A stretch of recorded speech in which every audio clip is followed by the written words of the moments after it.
Hello guys, we'll be doing transmission lines today, and as you can see I have a question set up in front of you. The two parallel pieces of circuit in light green are basically transmission lines, and one on your right in yellow are also transmission lines, and they're always represented in pairs. You cannot have them one piece at a one piece at a time like you do for resistors, inductors, or capacitors. So over here we have like a bunch of circuit elements such as an inductor, resistor, and Z load. Z load could be anything. It could be your next part of the circuit, or it could be something kind of device that you connect to your existing circuit. And the Z in is the part kind of if you connect a different circuit to your circuit, and that's what the Z in or the impedance that the new system will see from your current existing system. Well, going on this, usually the best approach to start these problems is to start on your extreme right. And on the right, as you see, the Z load is given in, it has both the real and the imaginary part. It has got the 10 minus 5 J ohms. That's the impedance for the Z load. And in the yellow over on the right, you can see this is basically a short stop. And since we have to add these things together and come up with one collective uh, resistance or impedance, we will first do the impedance for the short stub. The short stub could either be written as ZSH. This is symbol that we use for symbolizing short stub, or we can use Y shorts. I'll be using Y short, which is basically admittance. Admittance is nothing, it's just the inverse of the impedance, and we use admittance whenever we have to add the circuits which are in parallel. And I should write that this is parallel only. So the formula for Y short is basically negative J Y naught cotangent beta L, and your beta L is always given over here. Your length is 0.2 and your impedance is 100 ohms.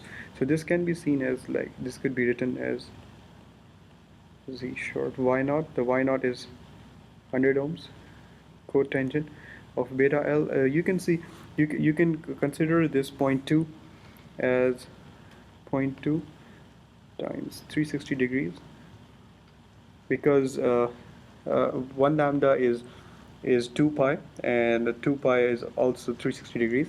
So over here, if I run these numbers, I'll just get J 0.003. That's my admittance from the short stop on the right given in yellow color. Now if we have to add this with our impedance, we cannot do it straightforward because our impedance is given in Z terms. So let's get this ZL in terms of admittance, which can be written as 1 over ZL. If I go further on it, it would be basically 1 over 10 minus 5J, or it could be written as 0.08 plus J 0.04. Always it's a good approach to add small pieces of information or your thought process. What I will do over here is I'll just mark where I'm looking into. If I look into my circuit from this part in, I should call it Y2, since I'm working with impedance only. Since I should call it Y2 since I'm working with impedance only. So my Y2, sorry, let me change the color here.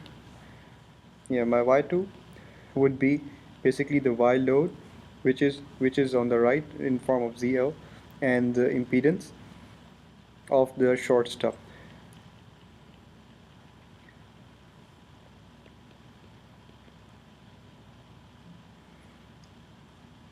this is my y load. So this is basically 0.08 plus, that is my y load plus y short. Y short is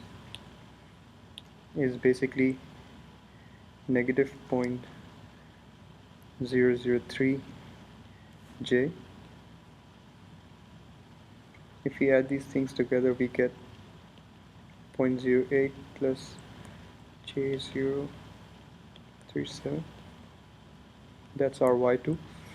Y2, we can always, it's always a good practice to put these numbers in Cartesian. This is in Cartesian form, uh, which is, just on a quick note, it's basically a plus b j.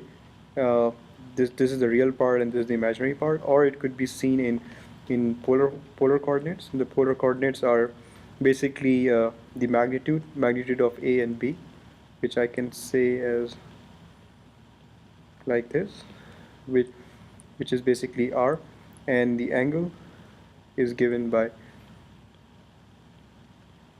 this consideration, but it is always a good practice to check which quadrant you are in, because let's see if we have this is just a diversion from what we are doing, but I think this is important to review complex numbers over here.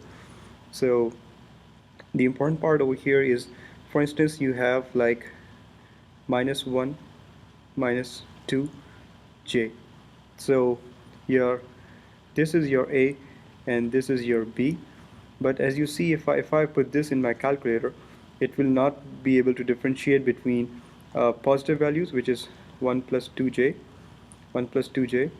So it's always a good practice to remember this small rule. Let me get rid of this thing. Yeah, the small rule is like, whatever the angles that you have, just put them straight in your calculator, and if you get your anything, your phi is coming out over here. This is your phi. If it's in your first quadrant or the fourth quadrant, you don't do anything. But if you are over here in second quadrant, if you are in second quadrant, you have to add 180 to your phi, or just the pi. On for the third one, you have to subtract 180 from it to get the angle from here. Well, or there are other ways of doing it. A simpler way, what I usually do, is just to use my TI-84, and I'll do a separate video to explain how to convert between Cartesian and polar with using your TI-84. Well, so that's just that. Okay, now if I look at that, my y2 in polar coordinates would be basically 0.088 and 25 degrees. I did that using the calculator, and that's a separate video on its own. And now if I make that into my impedance, the impedance would be just an inverse of that, or if I go straight into Cartesian, that would be 9.3 minus 4.3 j. If I look into further into my picture, I see that now I have to add the third one, which is at this spot. Since these two things are in parallel, now the circuit should look like something like this. It's the same circuit, we have just collapsed two of the terms.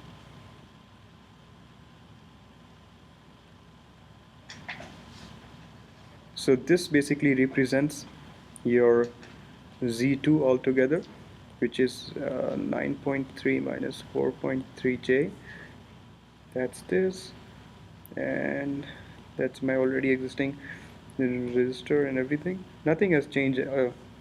Basically, it's just that we have collapsed two components on the existing diagram. So that's what it is, and it was given to be 9.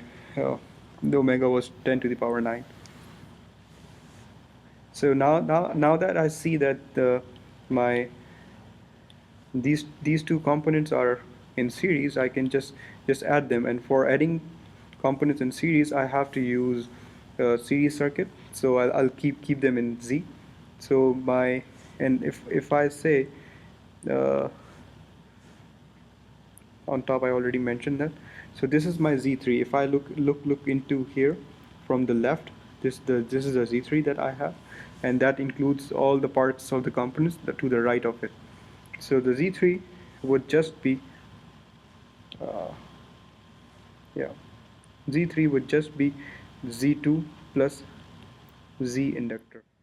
So the impedance for an inductor is given by j omega L, and as you can see, omega is already given to us, which is 10 to the power 9, and L is the value of the inductor, which is given as 2 nanohenry. 2 nanohenry is 10 to the power negative 9, which comes out to be very clean, just 2J. That's my Z inductance. So if I have to find my Z3, my Z3 would be just the sum of 2. Z2 was already 9.3 minus 4.3 plus 2J, which comes out to be 9.3 minus 2.3J. That's my Z3. Z3 is the circuit that we are looking in on the right. Now when we have to include the transmission line over here, we have to use a special formula which is not so difficult. It's just like once you get hold of it, it's easy to use. The formula is given as Z in equals to Z naught times Z load plus J Z naught tangent beta L over Z naught plus J Z L tangent beta L. So this basically this Z naught is the value of your transmission line, and this number is anything to the right of your transmission line. These two things, they are representing numbers on your anything on the right of it, and when you do all of these numbers, you get an output number, which is your Z in, or basically anything that you get when you are looking in from this side. Let's get back to the calculation part. So if I have to find my Z in, or I should call it my Z4, Z4 would be basically looking into the circuit from from the right at this spot. That is my Z4, and it should be pretty easy to calculate. It's if you just plug in all the numbers, it's just a matter of using the numbers. Since our line was given with 25 ohms, we'll use that number, and 9.3 minus j 2.3. This is this part. This part is basically ZL plus j 25 tangent, and then the impedance for our line was given to be 1.1. So 1.1 lambda, it will give you the same length as zero point 0.1. The extra one is not doing anything for you. So if you take point 0.1 of 360, it's basically 36 degrees, and I'll say tangent 36. That's in here. Divide by z naught 25 plus j times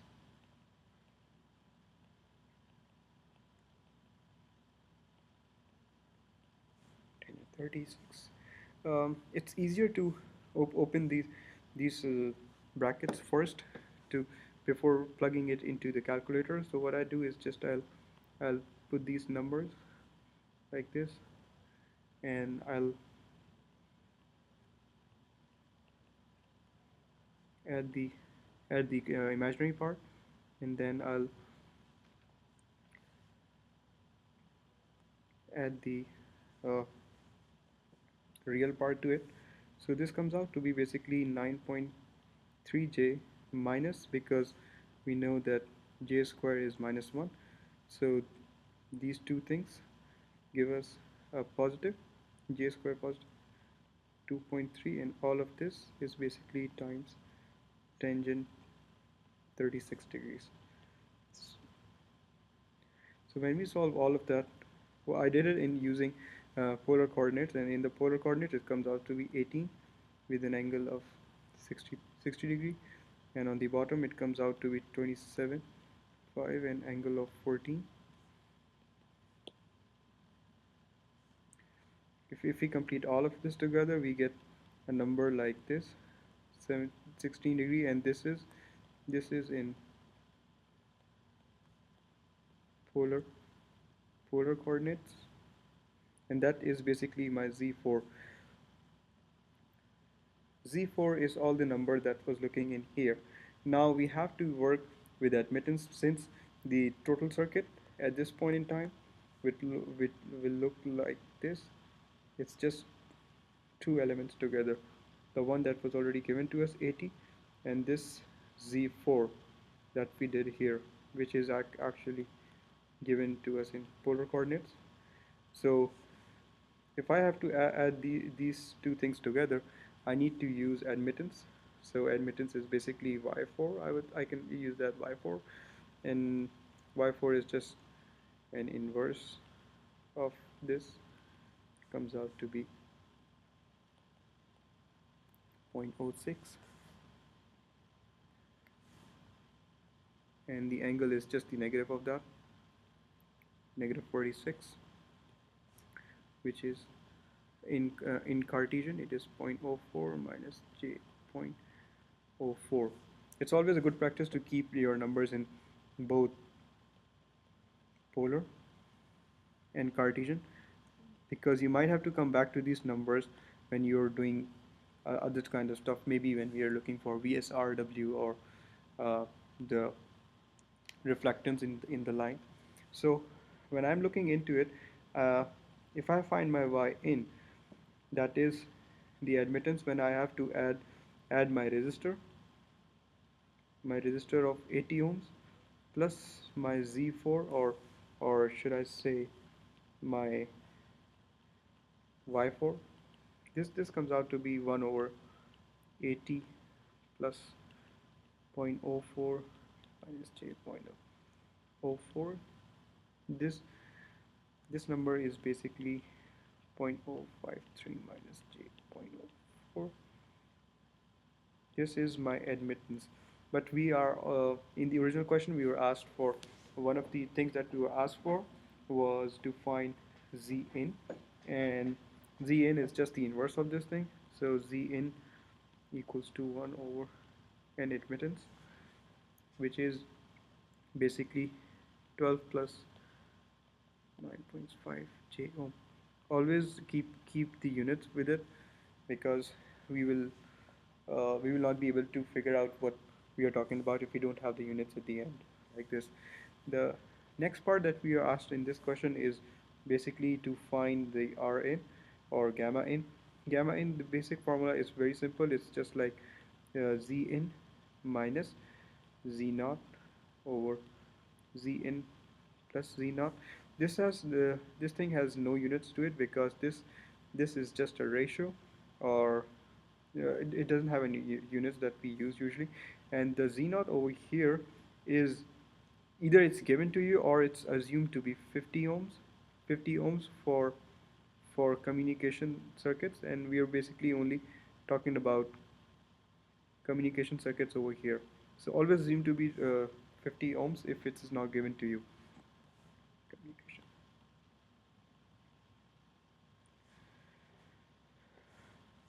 So now if I add my Z in, which is given as minus 50 ohms over same thing,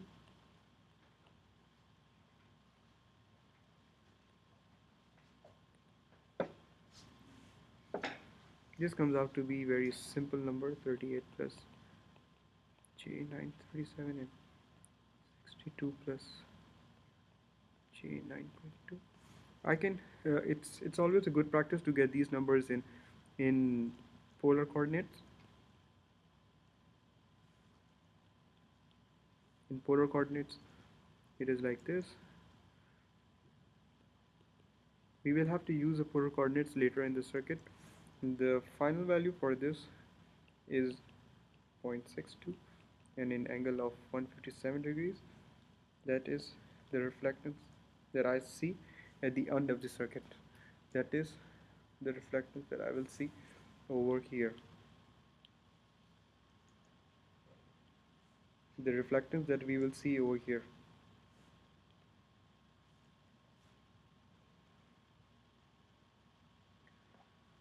The next part that is asked in this question is VSWR, which is in other words also called the standing wave ratio. The standing wave ratio has formula as VSWR given by 1 plus 1 minus this, and this number is just the magnitude of your gamma in, and for us it was 0.62, so I'll say 0.62 over this 1 minus 0.62, which comes out to be 4.3. The good a good way to know if you're going in the right direction or not is this number always has to be between 1 and positive infinity, and the good numbers are between 1 and 2 something. That's what we use in the practical devices. After that, the next part is basically asking for the return loss. The equation for return loss is 20 log of gamma in, or just the magnitude of the gamma in. So over here it's 20 log of, which comes out to be 4.2 dB.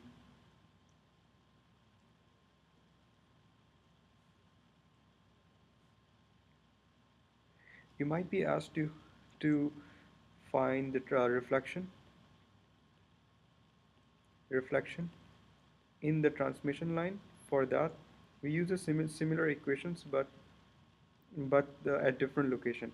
So if you want to find the reflection in your transmission line, you will be basically looking at your circuit from here onwards. Let me mark it with yellow over here.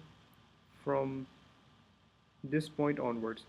So anything to the right of it would would be used in the gamma in formula, and any to the left of it would be used for impedance. So as you can see, the impedance over here is 25, and impedance to the right of this spot is Z3. And let's find out what our Z3 was. Our Z3 is this number. Our Z3 is this number. So let's do those numbers together.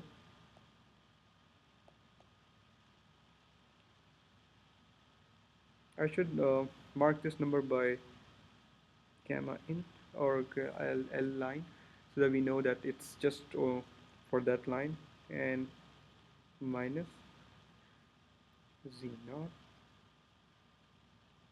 plus C naught. But if you look into this, this is over here in this question, it's given to be 25 ohm. Let me go back. Yes, as I already mentioned, it's given to be 25 over here, and we can use this number and any value that's to the right of the circuit. So to the right of the circuit, the part was of Z3, which is basically 9.3 minus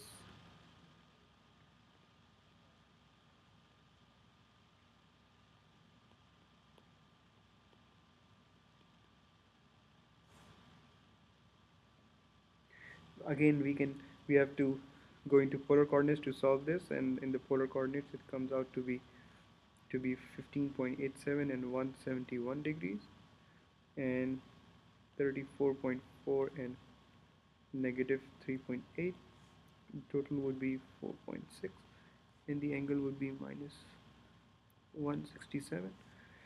Okay, if we are looking for VSWR for the line, that would be given by the same formula, gamma in over 1 minus gamma in, but this time I'll use the R for the line that we had before, just found out. And if we do this number comes out to be 2.7, and as you can see, There is no unit next to it. This is just a ratio. Okay, so the last part that we are looking for is uh, the Vmax. Vmax, these are basically the locations where your stunning wave has the maximum ratio. Your stunning wave could look like this, and that's how it is. And this is the location where you have your Vmax location, and we're trying to find that location. As you already know that um, we have mentioned that we need to see this spot as your the first spot for your transmission line, and we go back from it and considering that to be negative length. Now as we go down, we can work this out and we can find the exact location where the Vmax happens. The formula for that is basically x equals to minus theta plus minus 2n pi lambda 4 pi. This angle could be in radians, or we can make this into a 360 degree. For ease of convenience, I'll just use radian. So, and remember that we are working only with the transmission line. This Vmax is for the transmission lines. Vmax is for the transmission lines, and we will be using 167 degrees over here. And for the 167 degrees, I can make that into 167 degrees over 180 times pi plus minus 2 pi, and I'm considering that this is my n equals to 1, negative of this pi. That's my x1 location. My x1 location comes out to be negative 0.2, oh my bad, negative 0.27 lambda, negative 0.27 lambda. So if we have to find x2 location, we just have to do subtract half a lambda from that. So that should give us negative 0.77 lambda. And if we have to look for the third location, we can just do another negative half lambda.